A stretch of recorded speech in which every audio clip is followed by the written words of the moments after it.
Online marketing integration, content marketing and sharing relevant information via social media. All right.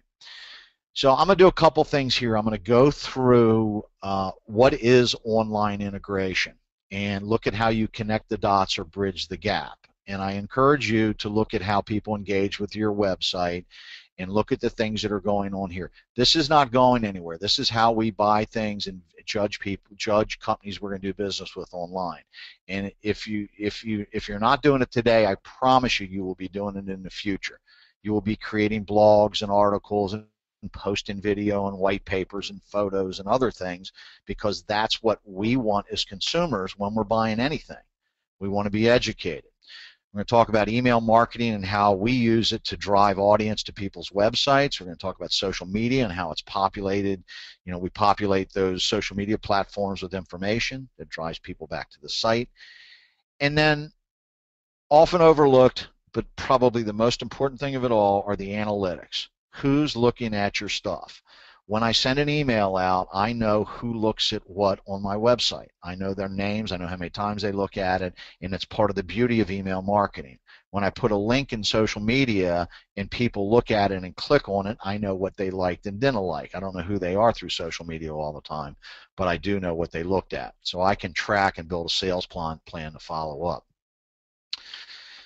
All right, so earlier I talked about integrated marketing and if it works, and I said this stuff works. This is a chart of 3 random clients I had last year, and this is integrated. This is, you know, in order to work and work effectively and build your brand, you must have valuable content that clients and prospects want to engage with, read, look at, whatever it may be, a website that's worth visiting, and an email marketing social media plan that will drive people to your site, or a referral program, or whatever you want to call it. But I did this as a follow-up towards the end of the year, after the end of the year, for some clients, and I was fascinated at the difference in these numbers. First of all, this column D base size is the number of the email database that they've accumulated over time that have decided, you know, they will send their emails to. And you notice 970, 1,066, and 1,350. These are the number of emails sent over the year, 3, 8, and 5. These are the hours spent on the site. These are the minutes spent on the site. This is the average time spent on the site, and this is the page views. So, and over here are the visits. But what happens is they're different industries. 2 of these are the same industry, one's a different industry. But the bottom line is, if your list is if your list is made up of the right people that are interested in what your company does, and you share the right content, you need to be frequent in your messaging, because that's what drives people and keeps them engaged to coming back. I know some of you who download the emails that I send out, either from my personal email or from my company email or from one of my clients' emails. You know, you guys engage, you read, you look at it 3 or 4 times, you click on things, and this is a fascinating number. That 2 million minutes, that 23,000 page views, you know, this is a general contractor here that sent 3 emails out, and they should have more page views than them. These guys are doing it right here because we're sending the right frequency emails out with the right content. So you have to stay committed to it. So what is content marketing? John at Bond was kind enough to let me go through some of the stuff I do with him, and this is really good stuff. Now, Bond has a specialty services division, and specialty services is a little bit different than most of you guys. This is a video that we produced. Jim Clark had a client produce, oh geez, I think probably, you know, over 100 photos that they took over a period of time on a cooling tower refurbishing project.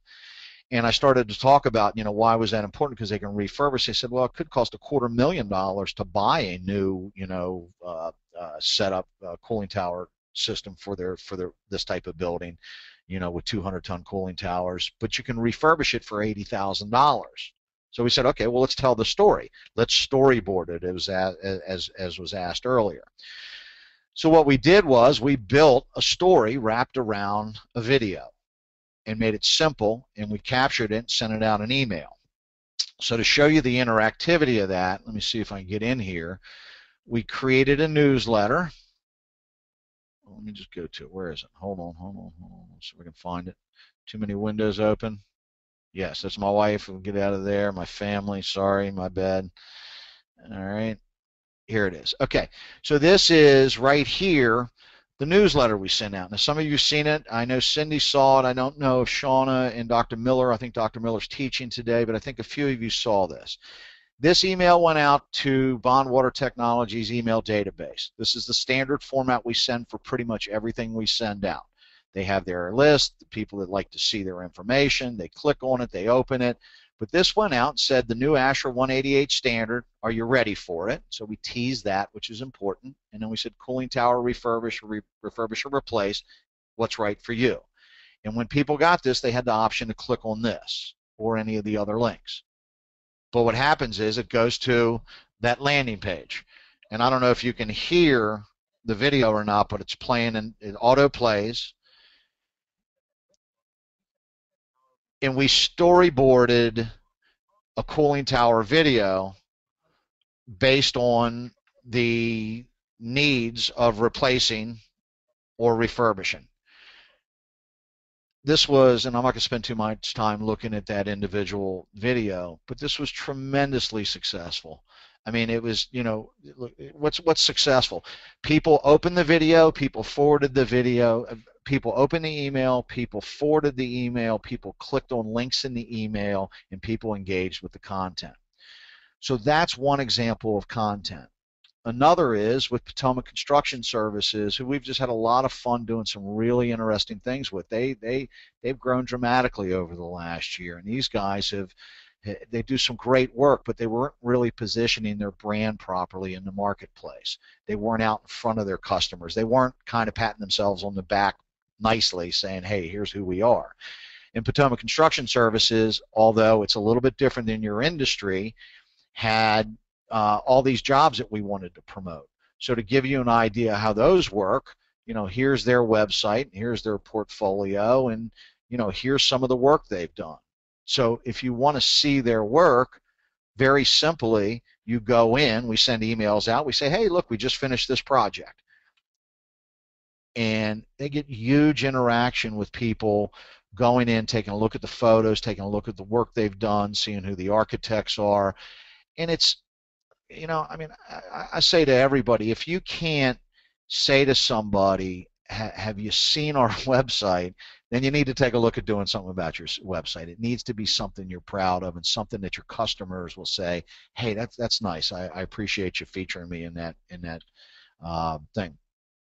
Here's a sample of blogs to teach and educate and help with search engine optimization.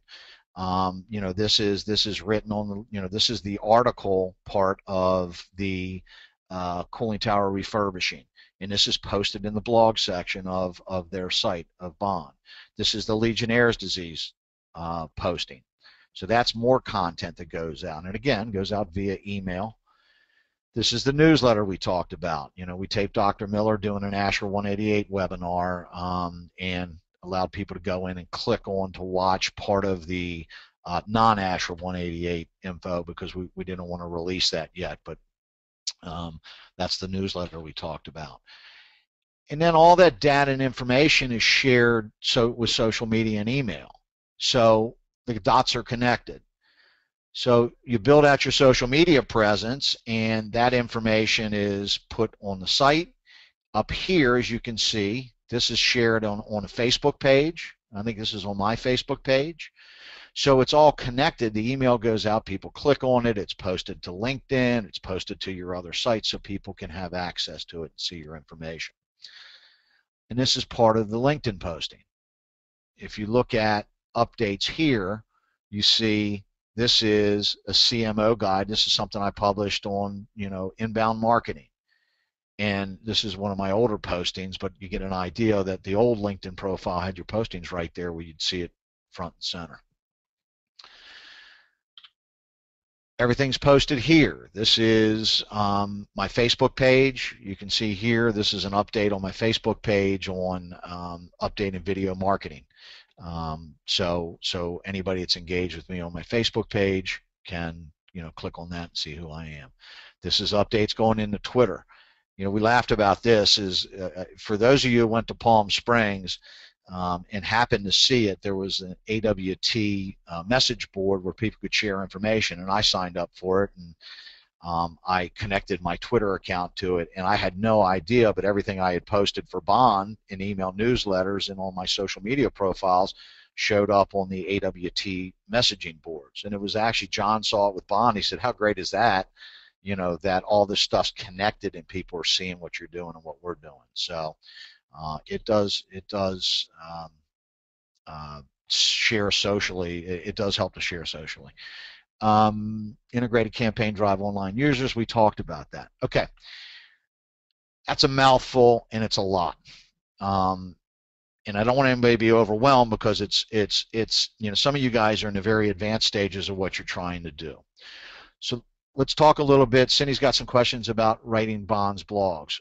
Right now, the content for newsletters and some of the other things that are going on with blogs, my company does. I have somebody that helps rewrite things. I work with each client individually on how we do that. Look, the perfect scenario in writing blogs is to have a team of people internally within an organization that want to write, that want to contribute. And then what I do with my company is I have a service that I use that works with me on building it so it's SEO friendly. I have a vision for AWT that, in non-competing markets, you could share blog posts just so they're written correctly. So what's written for Cindy, could be a shared resource across 15 other markets around the country. Why not, right? So those are great things we can talk about down the road. Ashley, this is a great question, and I'm gonna sit down and show you this in a second. This is the next section, but tracking how many people have visited your site in the minutes, hours, etc. I'll show you in 1 second. It's all through Google Analytics and the Mail program. Any other questions on what we just kind of blew through? Heidi, see any more coming in? We're in pretty good shape time-wise. Okay.